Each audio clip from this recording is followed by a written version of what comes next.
यहां पर अगर आप देखेंगे तो बहुत स्पष्ट तरीके से समझ पाएंगे कि किस तरीके से जो स्पार्टले और पैरासेल द्वीप समूह जो हम कहते हैं, ये साउथ चाइना सी में वो जगहें हैं, ये वो आइलैंड्स हैं जहां पर चीन ने इनको अपने आइलैंड्स के तौर पर डुअल इस्तेमाल कर रहा है, इनका अपने नागरिक और सैन्य ठिकाने के तौर पर इनको विकसित कर लिया है। यहां पर उसने एयर स्ट्रिप्स बना लिए हैं, यहां पर उसने रडार इंस्टॉल कर लिए हैं, यहां पर उसने अपनी मिसाइल्स को इंस्टॉल कर लिया है और यहां पर हैंगर्स भी बना लिए हैं। कुल मिलाकर इन जगहों को इस तरीके से विकसित कर लिया है कि आने वाले दिनों में अगर साउथ चाइना से एक तरीके से ये जंग अगर बड़ा रूप लेती है, इसका मैग्नीट्यूड अगर बड़ा हो जाता है, तो उसके ये जो ठिकाने हैं, ये समझ लीजिए कि समंदर में जैसे वॉरशिप्स होती हैं, जैसे न्यूक्लियर वॉरशिप की हम बात करते हैं, निमित्ज की बात करते हैं, रोनाल्ड रीगन की बात करते हैं, तो ये मूविंग बड़े वॉरशिप्स हैं, लेकिन इसने नॉन मूविंग वॉरशिप्स अपने बना लिए हैं इन आइलैंड के तौर पर। कैसे, मैं आपको बताता हूं। यहां पहले एक समंदर ड्रैगन के अंदर पूरा का पूरा कैसे समाता जा रहा है, साउथ चाइना सी कैसे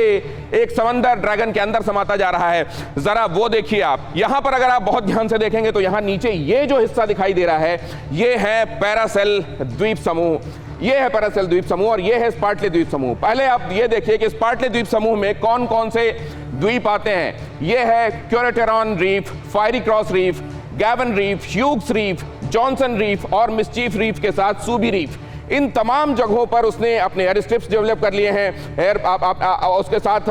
राडार इंस्टॉल कर लिए हैं, अपनी मिसाइल्स को वहां पर, जो कि एंटी शिप्स मिसाइल्स भी हैं, सैम मिसाइल जिसको सरफेस टू एयर मिसाइल कहते हैं, वो भी उसने तैनात कर लिया है। लेकिन ज्यादा डेवलप इसने किया है इस द्वीप समूह को, जिसको हम कहते हैं पैरासेल द्वीप समूह। यहां पर अभी कई जगहों पर अंडर डेवलप्ड है, काम चल रहा है, लेकिन यहां पर जिसमें वुडी आइलैंड भी शामिल है, इसको तो पूरी तरह से उसने डेवलप कर लिया है और यहां अपने बॉम्बर्स को और अपने कॉम्बैट एयरक्राफ्ट को भी उसने तैनात कर दिया। अब देखिए यहां पर कौन कौन है, वो जो मैंने आपको बताया पैरासेल में है Duncan island, Lincoln island, money island, tree island, Triton island, woody island, यहां पर है। ये हैं वो आइलैंड्स जिनका जिक्र मैं कर रहा हूं। अब आप देखिए कि यहां पर जो उसने अपने long to medium range radar और टेलीकम्युनिकेशन एरे जो अपना बनाया हुआ है, यहाँ जो एयर स्ट्रिप बनाए हुए हैं, यहाँ उसका जो बॉम्बर और उसका जो कॉम्बैट एयरक्राफ्ट है उसका रेडियस क्या है, साथ ही ये समझने की कोशिश भी करते हैं कि उसकी जो एंटी शिप और सरफेस टू एयर मिसाइल है उसकी रेंज क्या है। अगली स्लाइड में आप ये देख पाएंगे कि अगर यहां पर उसने अपने सैन्य ठिकाने बना लिए हैं तो उसकी रेंज क्या होने वाली है, एक एक करके हम ये समझते हैं। सबसे पहले आप ये देखिए बॉम्बर फाइटर्स के हिसाब से उसकी रेंज क्या होगी। अगर ये माना जाए जो कि उसने अभी तक तैनात किया है वुडी आइलैंड में, J-11 अगर उसने अपना